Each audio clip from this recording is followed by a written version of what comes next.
ആ, ആരിത്? സഖാവ് ബിനീഷോ? ഇരിക്കടോ. പിന്നെ എന്തൊക്കെയുണ്ട് വിശേഷങ്ങൾ? അയ്യോടാ, നിന്റെ മീശ ഇതെന്ത് പറ്റിയടാ?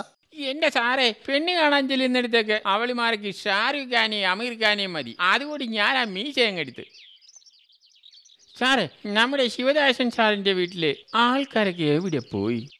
ആ, അവർ തമ്മിൽ അല്പം പ്രശ്നത്തിലാണ്. മേനക ടീച്ചർ വീട് പൂട്ടി കുട്ടികളുമായി തറവാട്ടിലേക്ക് പോയി. അപ്പോ ശിവൻ സാറി? അത് വെളിയിൽ നിന്ന് വന്ന അധ്യാപകരൊക്കെ വാടകയ്ക്ക് താമസിക്കുന്ന വീടില്ലേ, അവിടെയാ ശിവനും. അയ്യോ സാറേ, സാറും ശിവദാസൻ സാറും ഊറ്റ ചെങ്ങാതിമാരല്ലയോ? നീ ഇതാ ഈ പടം ഒന്ന് നോക്ക്.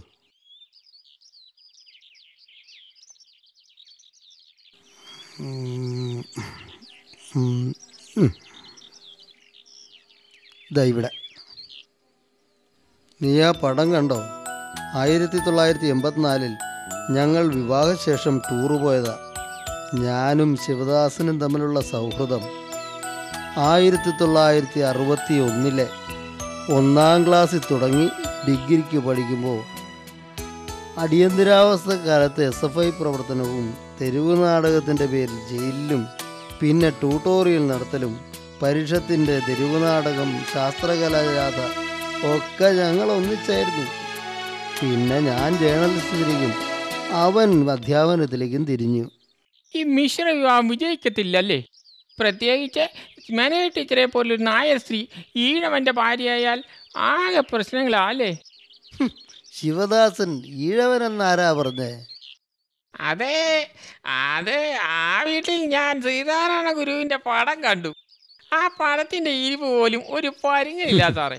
എടാ, ശിവദാസൻ ഈഴവനല്ലടാ. പിന്നെ ആ വീട്ടിലെ വേറെ പടങ്ങളൊന്നും നീ കണ്ടില്ലേ? കണ്ടു. അതാ ആകെ കൺഫ്യൂഷൻ. ശ്രീനാരായണ ഗുരുവിൻ്റെയും വിവേകാനന്ദൻ്റെയും ഇടയ്ക്ക് AKGയും EMSഉം. അത് പറഞ്ഞുതരാം. ഒരു 50 വർഷം മുമ്പ് വരെ എന്തായിരുന്നു ഈ നാട്ടിൽ? മതപൗരോഹിത്യ മേലാളന്മാരുടെ ഒത്താശയോടെ സവർണ സമ്പന്ന അധികാരവർഗം അധസ്ഥിത ദരിദ്ര തൊഴിലാളി വർഗത്തിനു മേൽ എന്തെല്ലാം അധർമ്മങ്ങൾ നടത്തി. അവയ്ക്കെതിരെ നേർക്കുനേർ പോരാടിയ കമ്മ്യൂണിസ്റ്റ് പ്രസ്ഥാനം ഫലത്തിൽ ഗുരുദേവ വിവേകാനന്ദ സന്ദേശങ്ങൾ നടപ്പിൽ വരുത്തുക തന്നെയായിരുന്നു. 8-ാം ക്ലാസ്സിൽ എന്നെ പഠിപ്പിച്ചതാണ് ഈ ശിവമാഷ്. നിങ്ങളുടെ ആ പഴയ ചരിത്രമൊക്കെ ഒന്ന് പറ സാറേ. കോരിക്കൽ എന്ന ഗ്രാമത്തിലെ ഏക സ്വർണ്ണപ്പണിക്കാരനായ ഗോവിന്ദനാചാരിക്ക് ആറ്റുനോറ്റുണ്ടായ പുത്രനാണ് ശിവദാസൻ.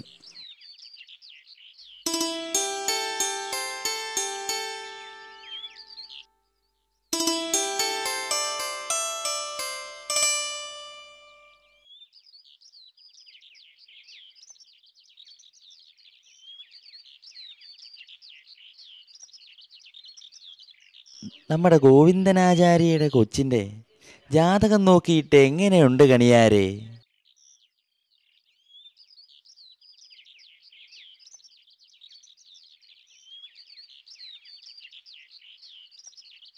ധനുമാസത്തിലെ തിരുവാതിര, ഭഗവാന്റെ നക്ഷത്രം. പറഞ്ഞിട്ട് എന്താ കാര്യം?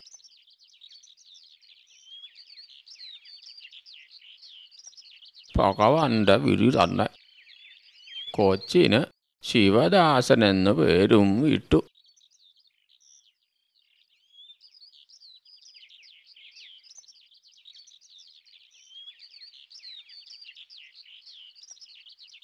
വൈക്കത്തേക്ക് പോകാൻ കാളവണ്ടി വല്ലതും കിട്ടുമോ? ഭഗവാന്റെ വിധി എന്ന് പറഞ്ഞാൽ പരമശിവന്റെ വിധി അറിയില്ലേ? ചുരുക്കി അങ്ങ് പറഞ്ഞ തെണ്ടാനാ വിധി.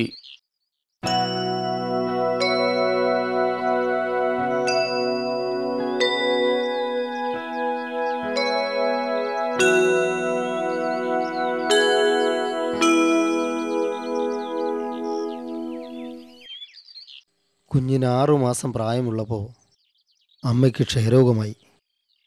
കൊച്ചിയിലെ TB സാനിറ്റോറിയത്തിൽ എത്തിച്ചെങ്കിലും രക്ഷപ്പെടുത്താനായില്ല. പിന്നീട് അയൽക്കാരനായ ചെത്തുകാരൻ ഗോപാലനും ഭാര്യ ദേവി എന്ന പുലയ്യായ കർഷക സ്ത്രീയും കൂടിയാണ് ശിവദാസനെ സ്വന്തം മകനെ പോലെ വളർത്തിയത്.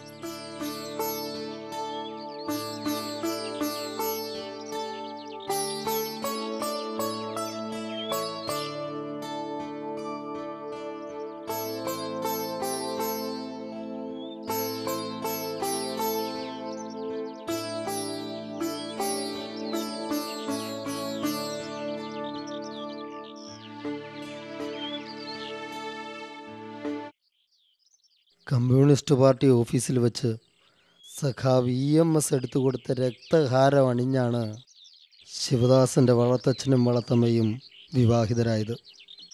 സംഭവം 1948 താൻ ഓർക്കണം.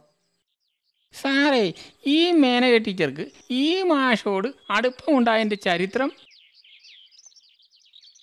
LP സ്കൂളിൽ പഠിക്കുന്ന കാലം മേനകയ്ക്ക് ശിവനോട് സഹതാപം തോന്നാൻ ഒരു സംഭവം ഉണ്ടായി.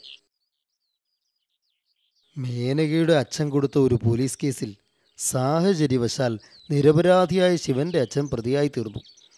ആ വിവരം രഹസ്യമായി അറിഞ്ഞപ്പോഴേ അയാൾ നാടുവിട്ടോടി.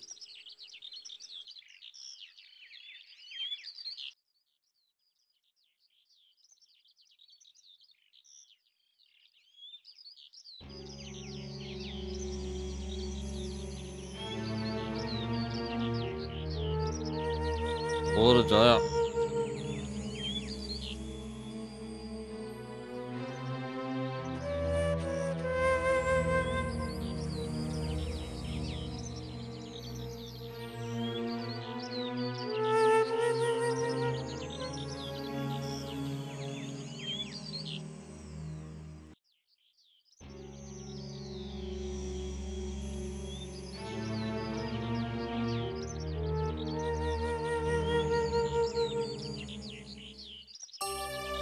എവിടെയാണോ തട്ടാനെ ഒളിപ്പിച്ച് വെച്ചിരിക്കുന്നത്?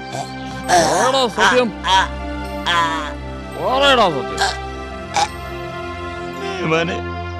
സ്വർണ്ണ നിയന്ത്രണം വന്നേ പിന്നെ പണിയില്ലെന്ന് പറഞ്ഞ് ഒരാഴ്ചയായാലും പോയിട്ട് അയാളുടെ ഭാര്യയ്ക്ക് ക്ഷയരോഗം വന്നിട്ട് നാട്ടുകാര് പിരിവെടുത്ത് പള്ളുരുത്തി ആശുപത്രിയിലാക്കിയൊക്കെയാണ്.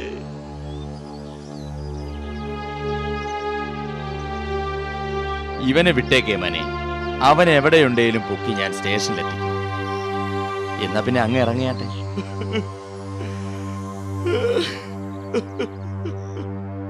കുഞ്ഞപ്പം പേടിച്ചു പോയോ? സാരയില്ല, പോട്ടെ. എന്താ ജോർജ് കേസ്? ഒരു മോഷണ കേസ്. ഒരുത്തിനെ പിടിച്ച് 2 കൊടുത്തപ്പോ പറഞ്ഞു ഗോവിന്ദനാശാന്റെ കയ്യിൽ ആ സ്വർണം കൊടുത്തിരിക്കണേ. അതാ വിഷയം. ശിവൻ 7ാം ക്ലാസ്സിലെത്തിയപ്പോൾ വളർത്തച്ഛനായിരുന്ന ഗോപാലിനെ ജന്മിയുടെ ഗുണ്ടകൾ കൊന്നു.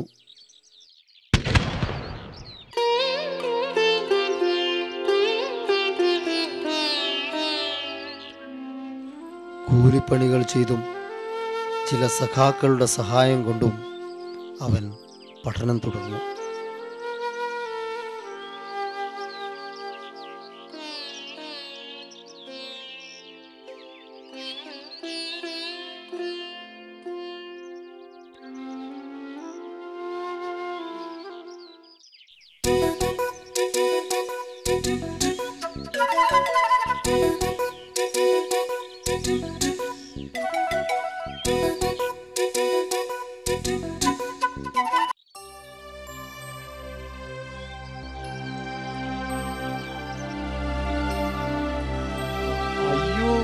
ഇവൻ ഞങ്ങളുടെ നാട്ടിലുള്ളതാണ്.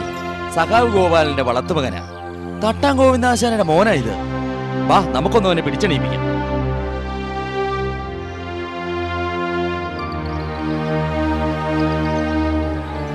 ഇച്ചിരി വെള്ളം ഒഴിച്ചു കൊടുത്താൽ കൊള്ളായിരുന്നു. ഓ ദേ മനകിലെ വിധ വരുന്നുണ്ട്. ആരാടാ വെള്ളം അടിച്ച് വഴി കിടക്കണത്?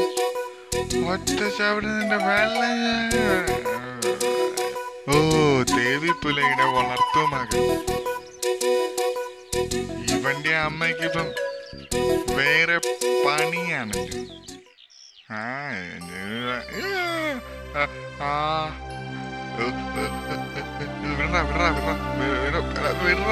വിടാനാ പറഞ്ഞത്. നീ നാട് വിടുന്നതാ നല്ലത്, അല്ലെങ്കിൽ അവര് നിന്റെ എല്ലൊടിക്കും. എനിക്ക് സഹിക്കില്ല. 1980 അധ്യാപകനായി നിയമനം കിട്ടിയത് അവൻ്റെ ആരാധ്യപുരുഷനും മാതൃകാ അധ്യാപകനുമായിരുന്ന AKGയുടെ നാട്ടിലായിരുന്നു. മേനകയ്ക്കും അവിടെ തന്നെ ജോലി കിട്ടി. മേനകയുടെ വീട്ടുകാർ ഉറപ്പിച്ചു വച്ചിരുന്ന വിവാഹത്തിൽ നിന്ന് ഒഴിവാകാൻ വേണ്ടി മേനകയുടെ നിർബന്ധപ്രകാരം പെട്ടെന്ന് രജിസ്റ്റർ വിവാഹവും നടത്തി വാടക വീട്ടിൽ താമസവും തുടങ്ങി. ഓ, ഇത്ര സാഹസികമായി ഒരുമിച്ച അവർ തമ്മിൽ എങ്ങനെയാകുന്നു? കാലം കഴിയുന്തോറും മേനകയിലെ യാഥാസ്ഥിതികത്വം പുറത്തു വന്നുകൊണ്ടേയിരുന്നു. രണ്ടാമത്തെ കുട്ടിയെ സ്കൂളിൽ ചേർക്കാൻ നേരത്ത് മതമെന്ന കോളത്തിൽ ശിവൻ മതേതരം എന്നെഴുതി. അതോടുകൂടിയാണ് പ്രശ്നങ്ങളുടെ തുടക്കം. പിന്നെ അവർ തമ്മിൽ തർക്കങ്ങൾ ഇങ്ങനെ തുടർന്നുകൊണ്ടേയിരുന്നു. ശിവമാഷിയുടെ ഈശ്വര വിശ്വാസം എങ്ങനെ? ശ്രീനാരായണ ഗുരുവിൻ്റെ ഈശ്വര സങ്കല്പമാണ് അവനുള്ളത്.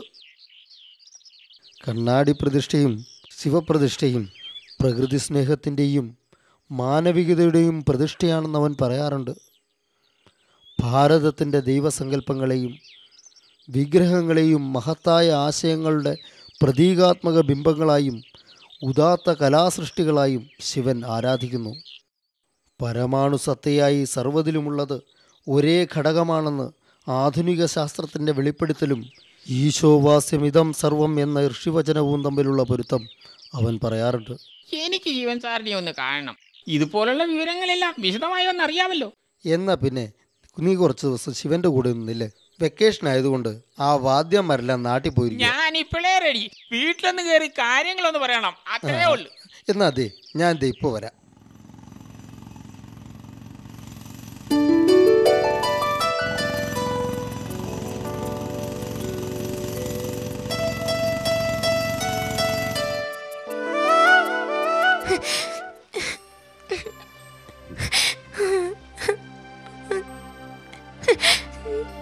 എന്താ മോളെ എണീറ്റിരിക്കുന്നത്? എനിക്കെന്റെ അച്ചായിയെ കാണണം. കണ്ടിട്ടിപ്പോ എന്ത് വേണം? ലൈറ്റ് അണിച്ച് കിടക്കാൻ നോക്ക്. ഈ പെണ്ണൊരു പൊട്ടിയാ.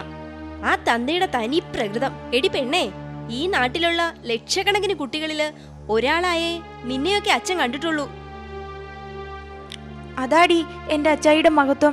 ഏതൊരു കുട്ടിയുടെയും വേദന സ്വന്തം കുട്ടിയുടെ വേദനയായിട്ടാ എന്റെ അച്ചായി കാണുന്നത്. എന്റെ അച്ചായിയുടെ സ്നേഹം കുളിർകാറ്റ് പോലെയാ. ലോലമായവയ്ക്ക് മാത്രമേ അത് മനസ്സിലാക്കാൻ കഴിയൂ.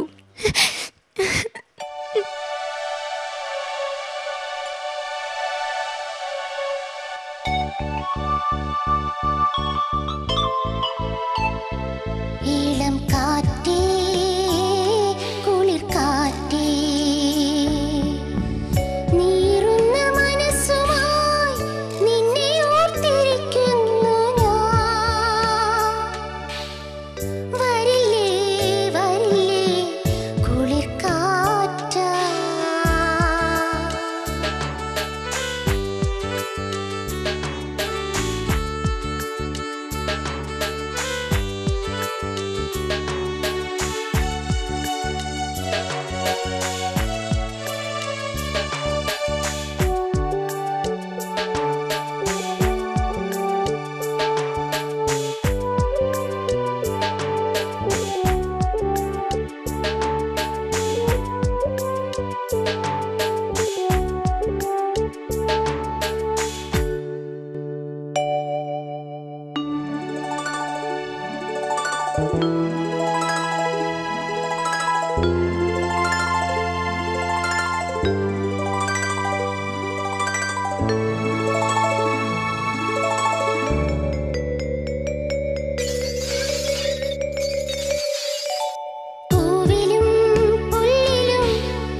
ഒരു പോലെ ചോരിയും തേന്മാരിയൽ